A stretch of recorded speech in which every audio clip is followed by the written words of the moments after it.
금요일 새벽기도 나오신 성도님들을 예수님의 이름으로 환영하고 축복합니다. 오늘 하나님 말씀은 스가랴서 14장 1절부터 11절 말씀으로서 말세의 고난과 소망이라는 제목으로 전하도록 하겠습니다. 스가랴서 14장 1절부터 11절 말씀. 여호와의 날이 이르리라. 그날에 네 재물이 약탈되어 네 가운데에 나누이리라. 내가 이방 나라들을 모아 예루살렘과 싸우게 하리니 성읍이 함락되며 가옥이 약탈되며 부녀가 욕을 당하며 성읍 백성이 절반이나 사로잡혀 가려니와 남은 백성은 성읍에서 끊어지지 아니하리라. 그때 여호와께서 나가사 그 이방 나라들을 치시되 이왕의 전쟁 날에 싸운 것처럼 같이 하시리라. 그날에 그의 발이 예루살렘 앞 곧 동쪽 감난산에 서실 것이요 감람산은 그 한가운데가 동서로 갈라져 매우 큰 골짜기가 되어서 산 절반은 북으로 절반은 남으로 옮기고 그 산 골짜기는 아셀까지 이를지라. 너희가 그 산 골짜기로 도망하되 유다 왕 우시야 때 지진을 피하여 도망하는 것 같이 하리라. 나의 하나님 여호와께서 임하실 것이요 모든 거룩한 자들이 주와 함께 하리라. 그 날에는 빛이 없겠고 광명한 것들이 떠날 것이라. 여호와께서 아시는 한 날이 있으리니 낮도 아니요 밤도 아니라 어두워 갈 때 빛이 있으리로다. 그날에 생수가 예루살렘에서 솟아나서 절반은 동해로 절반은 서해로 흐를 것이라. 여름에도 겨울에도 그러하리라. 여호와께서 천하의 왕이 되시리니 그날에는 여호와께서 홀로 한 분이실 것이요 그의 이름이 홀로 하나이실 것이라. 온 땅이 아라바같이 되되 게바에서 예루살렘 남쪽 림몬까지 이를 것이며 예루살렘이 높이 들려 그 본초에 있으리니 베냐민 문에서부터 첫 문 자리와 성 모퉁이 문까지 또 하나넬 망대에서부터 왕의 포도주 짜는 곳까지라. 사람이 그 가운데에 살며 다시는 저주가 있지 아니하리니 예루살렘이 평안히 서리로다. 아멘. 네, 오늘 말씀 제목은 말세의 고난과 소망입니다. 이제 스가랴서에서는 계속 마지막 때를 지금 말씀해 주시고 계십니다. 특히 마지막 때 어떠한 일이 일어나는지 쭉 말씀해 주시고 계시는데 1절에 보면은 여호와의 날이 이르리라. 여기서 여호와의 날이라는 것은 마지막 날, 심판의 날이자 또한 구원의 날인 것입니다. 그리고 심판과 구원 둘 다 임합니다. 그리고 그 심판은 우리가 생각하기에는 나쁜 사람들 그리고 세상 사람들 그들에게 일어날 듯한데 오늘 말씀을 보면은 하나님의 심판은 먼저 하나님의 집안에 먼저 임하는 것을 볼 수가 있습니다. 요한계시록을 봐도 그렇고요. 그리고 오늘 스가랴서 말씀을 봐도 그렇고 다른 것을 봐도 그렇지만은 하나님의 심판은 먼저 주님의 백성에게 임합니다. 그래서 거기서 가라지와 진짜를 갈라내시죠. 그 후에 하나님의 심판이 모든 세상에 임하는 거죠. 그래서 여호와의 날이 이르리라 그렇게 말씀하시면서 거기 뭐가 나오냐? 이 끔찍한 광경이 나옵니다. 마치 바벨론 유수를 당했을 때처럼 그때 같은 이렇게 성읍이 함락되는 죽음과 그 모든 아주 끔찍한 것들이 일어나는 것들이 쭉 나옵니다. 그리고 그 심판의 도구로서 이방 사람들, 안 믿는 사람들, 즉 악한 사람들을 사용해서 하나님께서 먼저 주님의 백성을 심판하신다고 하십니다. 그런데 그 다음에 주님께서 뭐라 하시냐? 3절 그때 여호와께서 나가사 그 이방 나라들을 치시되 그렇게 말씀하십니다. 하나님께서 그렇게 허락한 다음에 그 다음에는 그 사람들을 그 이방 사람들을 주님께서 치신다는 겁니다. 그런 다음에 주님께서 임하셔서 주님의 백성을 구하신다는 겁니다.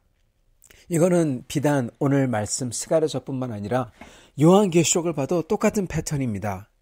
주님께서 주님의 백성을 그냥 구해주시면 좋겠지만 그리고 세상을 꾸짖고 세상에게 심판을 내리면 좋겠지만은 그 주님의 마지막 때 정말 맨 끝에 그 심판이 주님의 백성에게 먼저 찾아오고 그리고 그거를 오히려 세상의 악한 사람들을 사용해서 하신다는 겁니다. 그런데 신기하게도 그런 다음에 주님께서는 그 악한 자들을 치시고 주님의 백성들을 구해내신다는 겁니다. 아니 그렇다면 왜 주님께서는 그러실까요? 왜 그냥 구하시지 아니하시고 왜 이렇게 주님의 백성을 어떻게 보면은 어려운 정도가 아니라 정말 무서울 정도의 그러한 불 속으로, 불구덩이 속으로 떠미시는 것 같은 것일까요? 5절에 보면은 이렇게 말씀이 나옵니다. 나의 하나님 여호와께서 임하실 것이요 모든 거룩한 자들이 주와 함께 하리라. 모든 거룩한 자들은 주님과 함께 한대요. 주님과 함께하는 자들은 끝까지 주님을 기다린 자들이고 그 사람들은 주님과 같이 그 영광에 들어간다는 겁니다. 그러나 그 전까지 많은 사람들이 주님의 백성인 것 같은데 근데 어려움이 임하니까 주님을 떠나는 거죠. 떨어져 나간다는 것입니다. 그래서 어제 말씀을 보면은 주님께서 어려움을 가져오실 때 3분의 2가 떨어져 나가고 3분의 1만이 주님의 구원을 받는다고 기록을 하죠. 3분의 2, 3분의 1은 어떻게 보면은 꼭 그 숫자가 아니라 상징적인 숫자일 것입니다. 그러나 3분의 2가 뜻하는 것은 여러분 반 이상, 이 대부분이 다 주님을 떠나고 주님을 정말 믿는 사람들은 조금밖에 안 된다는 것입니다. 주님께서 왜 그러한 어려움을 허락하시고 왜 우리를 불덩이 같은 속으로 떠미시느냐. 특히 마지막 때 주님이 곧 오시는데 곧 오실 때 그냥 오시면 좋을 텐데 왜 그러시느냐. 왜냐하면 주님께서는 바로 옥석을 가리고 그리고 진짜 주님의 백성들로 하여금 연단하기 위해서 그런 것입니다. 그럼으로써 결국 가서 끝에 남는 사람들은 그러니까 즉 모든 거룩한 사람들 주님께서 택하신 정말 진짜 거룩한 사람들은 한 명도 떨어져 나가지 아니하고 그리고 그 거룩한 사람들이 전부 다 주님과 함께 주님이 설 때 같이 쓴다는 겁니다. 그러기 위해서 그거에 합당하도록 주님께서는 진짜 거룩한 사람들을 연단하신다는 거예요.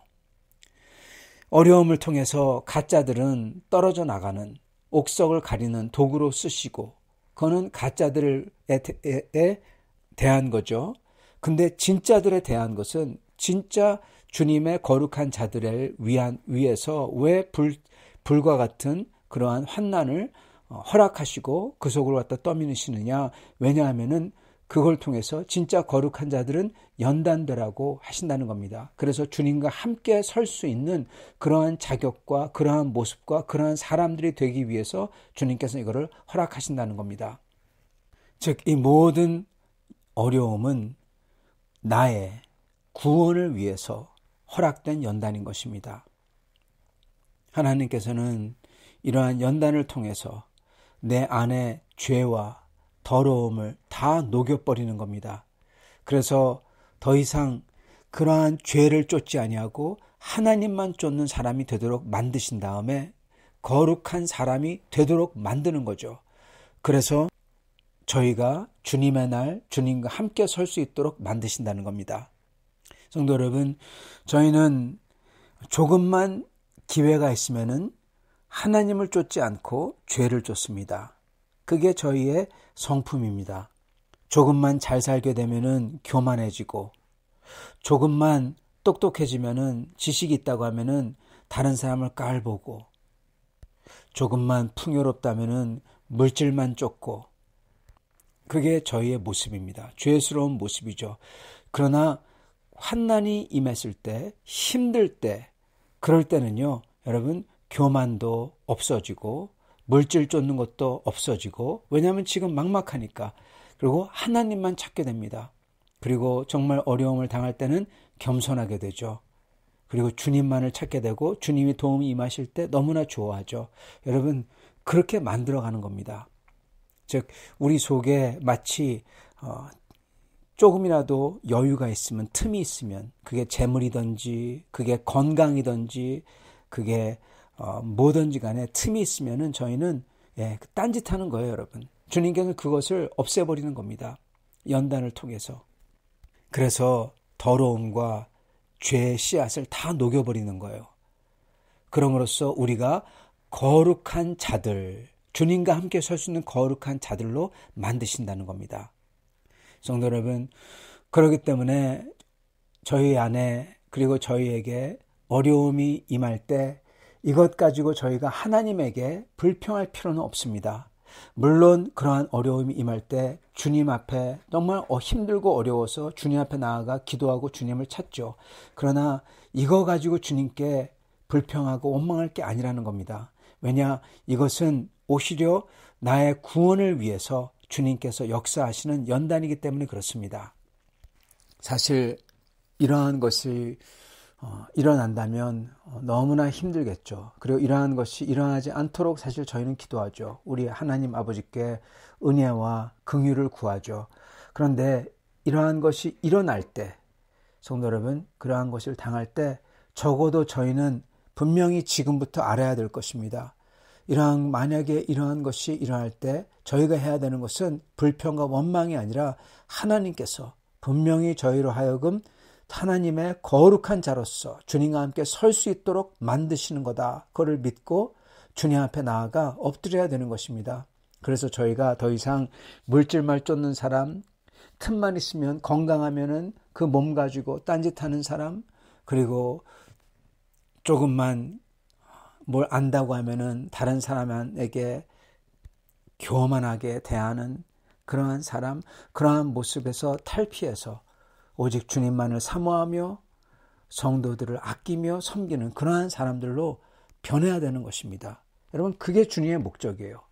그게 빨리 되면 될수록 어떻게 보면은 저희의 고난은 덜 받게 되는 것입니다. 더 이상 필요가 없잖아요. 네, 이미 다 그렇게 되었는데. 그래서 저희는 주님을 사랑하고 주님 앞에 엎드리며 그리고 참으로 주님과 성도를 섬기는 사람들이 되어야 되는 것입니다. 특히 어려울 때일수록 주님 앞에 나아가 주님을 붙들을 의무로써요, 여러분. 그리고 기뻐해야 할 것은 그러한 연단이 임할 때 반드시 그 연단의 끝에는 주님의 구원이 기다리고 있다는 사실입니다. 예, 주님의 구원이 기다리고 있어요. 왜냐, 오늘 말씀을 보면은 말세에는 고난과 소망이 동시다발적으로 일어난다고 그랬어요. 예. 먼저 고난이 일어나는데, 근데 그게 끝나자마자 어려우면 어려운 것일수록 말세의 고난이면 고난일수록 오히려 더 크나큰 소망이 임한다는 것입니다. 하나님께서는 저희를 연단하기 위해서 사용하셨던 용광로 같은 이방 나라들, 이방 족속들, 그러한 세력들을 오히려 하나님께서는 그들을 치셔서 그들을 다 녹여버리시고 하나님께서 그 사람들의 역할이 다 끝나면은 그들을 제거해 주시는 겁니다. 오늘 말씀이 그러잖아요. 그때 여호와께서 나가사 그 이방 나라들을 치시되, 하나님이 치신대요, 직접. 그들의 역할이 다 끝난 거예요. 하나님의 관심은 그들이 아니라 우리들, 주님의 거룩한 자들인 것입니다.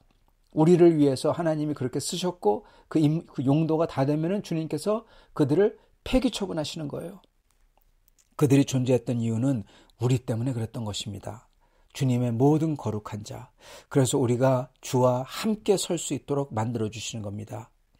그 날에는 저희가 주님과 함께 서고 예루살렘이 높이 솟아올라 그 열방에게 짓밟히던 그 자리에서 오히려 열방이 우러러보는 높은 자리에 서게 되는 것입니다. 그리고 마찬가지로 우리도 그렇게 고난받고 핍박받았다면은 그 사람들이 우리를 흠모하며 우리를 두려워하며 우리 앞에 엎드리는 역사가 일어나는 것입니다. 그게 바로 주님의 보응이죠. 그리고 주님께서 저희를 갚아주시고 주님께서 저희를 구원해 주시는 것입니다. 사랑하는 성도 여러분, 이 세상을 살면서 주님께서는 이 약속을 저에게 주셨고, 그리고 이미 세상 사람들이 오를 수 없는 곳에서 생명의 샘을 저에게 주셨어요.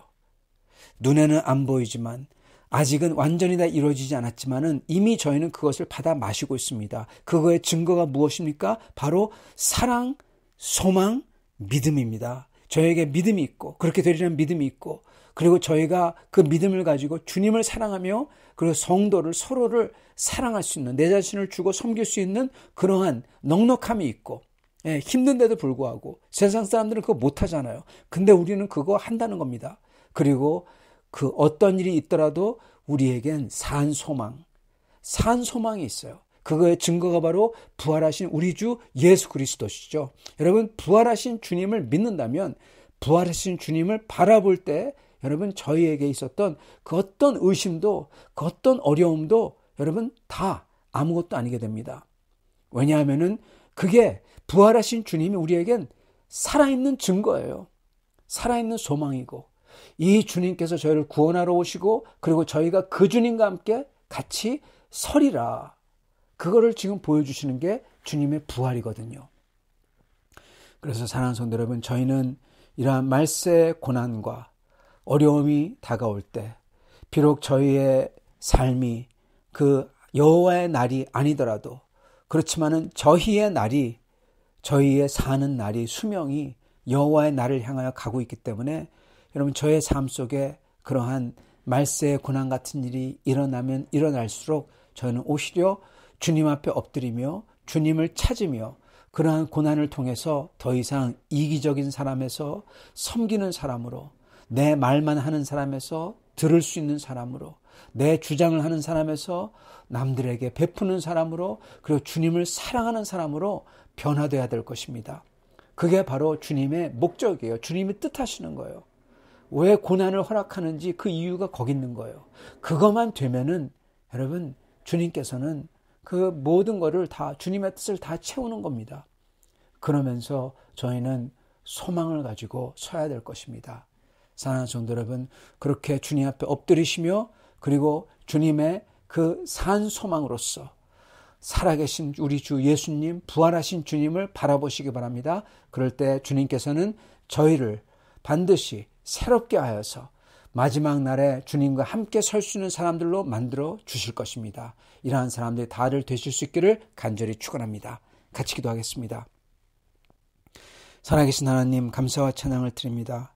오늘 말씀을 통해서 어떻게 해서 주님께서 이 세상의 마지막 때 주님의 백성을 심판하시고 그리고 정말 주님을 믿는 자들, 주님께서 택하신 자들에게도 주님께서 이러한 고난을 허락하시는지 오늘 알려주시니 감사합니다. 주님께서 저희로 하여금 주님과 함께 설 수 있는 거룩한 사람으로 탈바꿈하게 만드시기를 원하신다는 것 저희가 이제 알았사오니 온 힘을 다하여 저희가 주님을 찾게 하여 주시고 주님께 엎드리게 하여 주시옵시고 그럼으로써 예전에 있었던 그 모든 관심과 욕망들과 내 주장들이 다 사라지고 그 자리에 주님을 향한 사랑과 성도를 향한 섬김과 그리고 주님의 날을 소망하는 그 산소망으로 채워주시옵소서. 그래야 저희가 변한 사람들, 정말 거룩한 주님과 함께 설 수 있는 사람들이 다 되도록 만들어 주시옵소서. 예수 그리스도 받들어 기도드리옵나이다. 아멘.